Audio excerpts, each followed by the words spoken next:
All right, shalom and greetings in the blessed name of Yeshua. Today we will look into the New Testament interpretation of adultery and divorce. But before we do that, I will give you a brief overview of what we have studied about um, virginity and marriage. Right, virginity was defined as the state of sexual purity prior to marriage, and marriage is defined as the covenant made at an instant when the woman loses her virginity to a man through consented sex. All right, let me read in Matthew chapter 5, verse 31 to 32 about what Christ says about adultery and divorce. All right, in verse 31, it says, "It has been said that whosoever shall put away his wife, let him give a written divorce certificate." Okay, that's the Old Testament version. Divorce are allowed upon written divorce certificate, upon any reasons. Right? Let's see what the New Testament says. Verse 32. "But I say unto you that whosoever shall put away his wife, except for fornication, causeth her to commit adultery. And whosoever that marries her that is put away also commits adultery too." So in the New Testament, divorce is restricted only onto the grounds of adultery committed by the wife. Now, adultery is the violation of the marriage covenant made during the loss of virginity.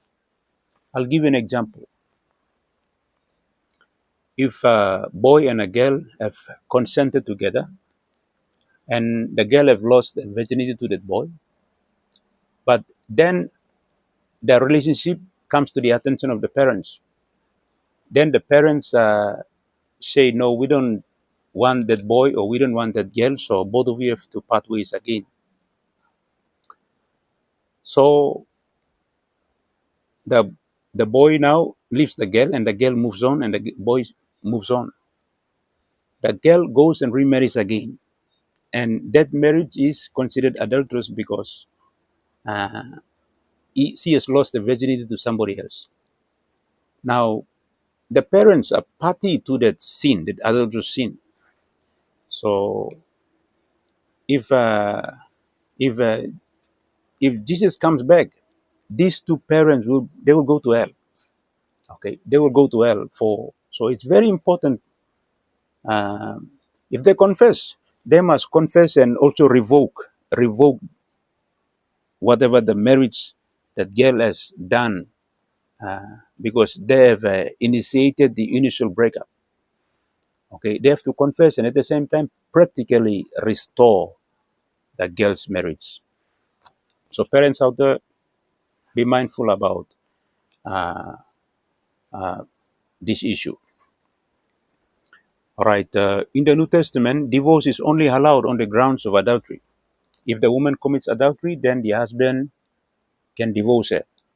But the husband also reserves the right, okay, either to forgive her and take the woman back, or let the woman go as a divorced woman, and the woman loses her honor.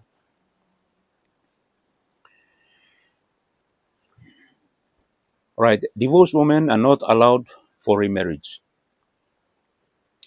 Any marriage after divorce is considered adulterous, and whoever marries a divorced woman also commits adultery too. Right? Yes, some grounds where men can also commit adultery. Adultery. All right. Number one, if a man marries a divorced woman, then that man has committed adultery too. It doesn't matter if he's a young man or a married man. He commits adultery, given that the woman is a divorced woman. All right. Number two, a man can be guilty of adultery if that man puts away his wife. Okay, putting away wife and divorcing wife are two different situations here. Okay, divorcing a wife is on the grounds of adultery, but putting away a wife is not on the grounds of adultery. the husband is displeased with the wife, maybe because of some disagreements or some conflicts, and then the husband decides to put the wife away. And that's very dangerous, because if that put away wife goes and remarries, then that adultery sin committed out there will definitely affect the first husband, because he is the cause of it. Um, he is the cause of that woman being put away. So it is very important for men not to put away women not on adulterous grounds. All right. The only way to make restitution is for the husband in that situation is to recall back the woman, into the marriage, and forget about the adultery that she has committed, because it was not a fault. Yes, she is also at fault, but it's the husband, the first husband. So overlook that, forgive her, and bring her back into the marriage.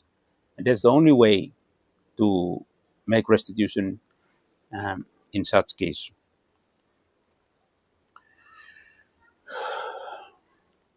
All right.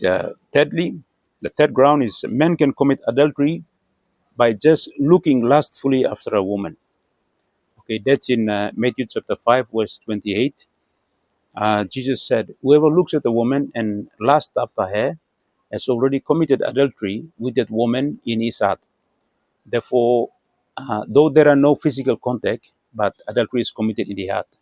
Therefore, for us men, we have to be very careful about our eyes, and we should not lust after women.